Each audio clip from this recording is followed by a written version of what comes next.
Chaque mercredi matin est organisé un entraînement de feux de forêt sur les hauteurs de la Principauté. Plus de 2 heures pendant lesquelles les pompiers monégasques s'exercent à maîtriser et combattre les flammes. Au total, 11 professionnels sont mobilisés.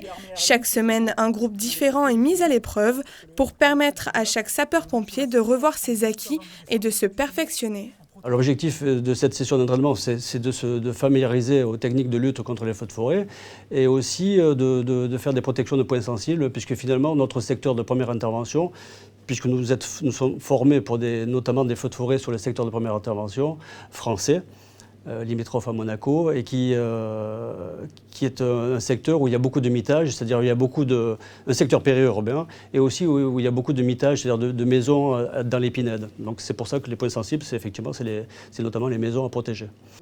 L'exercice se divise en 2 parties. Une première phase théorique dispensée par le sergent-chef Fabrice Grillet, chef de garde incendie.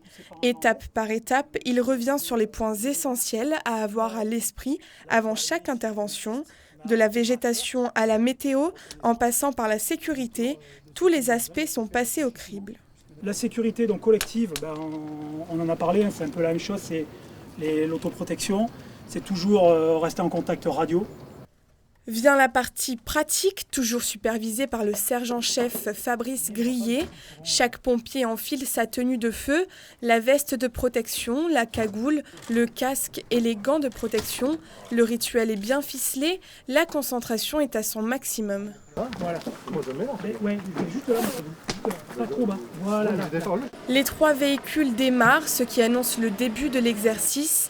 Un véhicule léger tout-terrain, un engin à pompe urbain et un camion-citerne feu de forêt se suivent. Les pompiers s'activent. Cet incendie fictif est l'occasion pour eux de mettre en application les techniques et les conseils prodigués. Donc là, on est en train de faire une protection du transformateur parce que le feu, là, il est très virulent. Il est parti de la moyenne corniche, il est poussé par un vent d'est. La végétation est très dense et il arrive très vite là. Le lance-canon du camion-citerne vient également prêter main forte aux professionnels dans cette lutte engagée. Là, comme on fait une défense de points sensibles, on a mis une LDV en action et on a mis aussi la lance-canon pour protéger encore plus la zone contre un feu qui pourrait monter de la moyenne corniche. Une fois l'incendie maîtrisé et éteint, l'exercice prend fin. L'heure est au rangement. Là, on reconditionne l'engin. Le camion, on va ranger tout le matériel pour se rendre le plus vite disponible, pour pouvoir repartir pour une autre intervention. Être prêt à intervenir à n'importe quel moment, tel est le quotidien de ces professionnels. À noter que la Principauté n'est pas le seul terrain d'intervention des sapeurs-pompiers.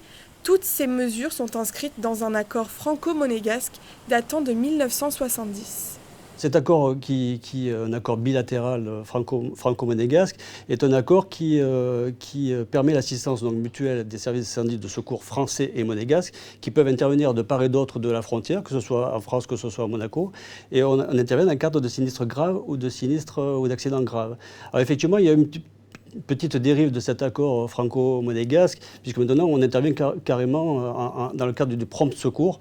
Donc c'est à ce titre que j'ai recréé aussi un petit groupe de travail avec le SDIS et aussi le service départemental d'incendie et de secours des Alpes-Maritimes et nous-mêmes, pour essayer de revoir notre ligne de défense, c'est-à-dire le secteur d'intervention maximum pour lequel on peut intervenir, et aussi notre mode d'engagement dans les communes françaises. En attendant la prochaine intervention, les pompiers de la Principauté continuent de s'entraîner. Tout au long de l'année, ils mènent de front la culture de leur savoir-faire en s'exerçant dans d'autres domaines, risques technologiques, plongée, sauvetage en mer ou encore intervention en milieu périlleux.